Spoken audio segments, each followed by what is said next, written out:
দর্শক, এই মুহূর্তে আমরা অবস্থান করতেছি 4 নং ইসাপুর ইউনিয়নের 3 নং ওয়ার্ড নয়নপুর ভোট কেন্দ্রে।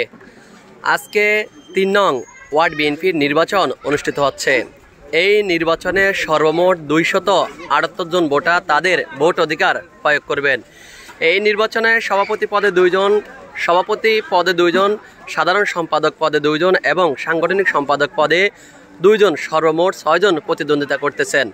এই নির্বাচনে রিটার্নিং কর্মকর্তার দায়িত্ব পালন করবেন লক্ষ্মীপুর জেলা ছাত্রদলের সাধারণ সম্পাদক আব্দুল্লাহ আল মামুন।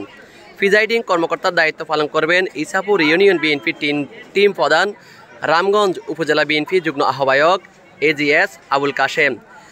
এই নির্বাচনকে কেন্দ্র করে লক্ষ্মীপুর জেলা বিএনপি, রামগঞ্জ উপজেলা ও পৌর বিএনপি, যুবদল, ছাত্রদল সহ অসংখ্য নেতৃবৃন্দ এই নির্বাচনী কেন্দ্র পর্যবেক্ষণে এসেছেন।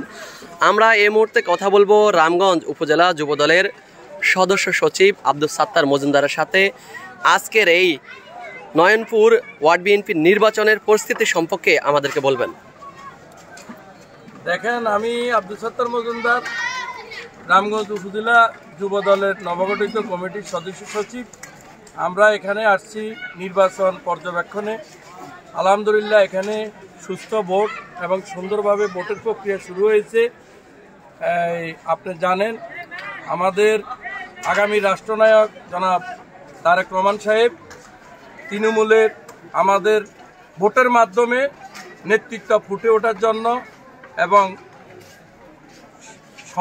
সুন্দর সমাজ এবং নতুন বাংলাদেশ গড়ার জন্য তৃণমূলের সাথে যাদের সম্পর্ক আছে তাদেরকে যেন তৃণমূল বাছাই করে এবং নির্বাচিত করে।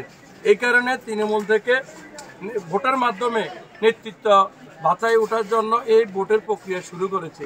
এই জন্য আমরা রামগঞ্জ উপজেলা যুবদলের পক্ষ থেকে ওনাকে আন্তরিকভাবে ধন্যবাদ জানাই। পরিশেষে বলবো, আগামী যে নির্বাচন, ওই নির্বাচনে যেন তৃণমূলের পাবলিক ভোটে ঈদের আনন্দের মতো ভোটে অংশগ্রহণ করে। এবং আপনি জানেন, বিগত 17 বছর আমাদের যেই বিএনপির পক্ষ থেকে যে আন্দোলন হয়েছে, এই আন্দোলনের আমাদের তারেক রহমান সাহেবের ইশতেহারে ছিল যে মানুষের ভোটের অধিকার ফিরিয়ে দিবে এবং গণতন্ত্র ফিরিয়ে দিবে।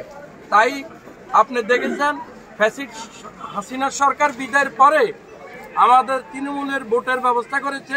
এই ভোটে মানুষ ঈদের আনন্দের মতো ভোটে অংশগ্রহণ করেছে এবং আজকে যারা ত্যাগী এবং বিগত 17 বছরে যারা দলের সাথে এবং তৃণমূলের সাথে সম্পৃক্ততা ছিল, আজকে তারাই বিজয় হয়েছে। এবং এই আমাদের নেতাকর্মীদের কাছে আমাদের এবং সাধারণ যারা আজকে ভোটারদের কাছে আমাদের যুবদলের দাবি এবং প্রত্যাশা, যারা তৃণমূলে কষ্ট করেছে এবং তৃণমূলের মানুষের সাথে যাদের সম্পর্ক, তাদেরকে যেন ভোট দিয়ে জয়যুক্ত করে। আলহামদুলিল্লাহ, ধন্যবাদ আপনাকে। দর্শক, এই নির্বাচনকে কেন্দ্র করে ইতিমধ্যেই রামগঞ্জ উপজেলা বিএনপির আহ্বায়ক মোজাম্মেল হক মজু নির্বাচনী কেন্দ্রে পর্যবেক্ষণে এসেছেন। আজকে বিকেল 3টা থেকে শুরু করে 5টা পর্যন্ত এই ভোট গ্রহণ চলবে, তারপরে ফলাফল ঘোষণা করা হবে। এটি ছিল 4 নং ইসাপুর ইউনিয়নের 3 নং ওয়ার্ড নয়নপুর ভোট কেন্দ্রের সর্বশেষ তথ্য।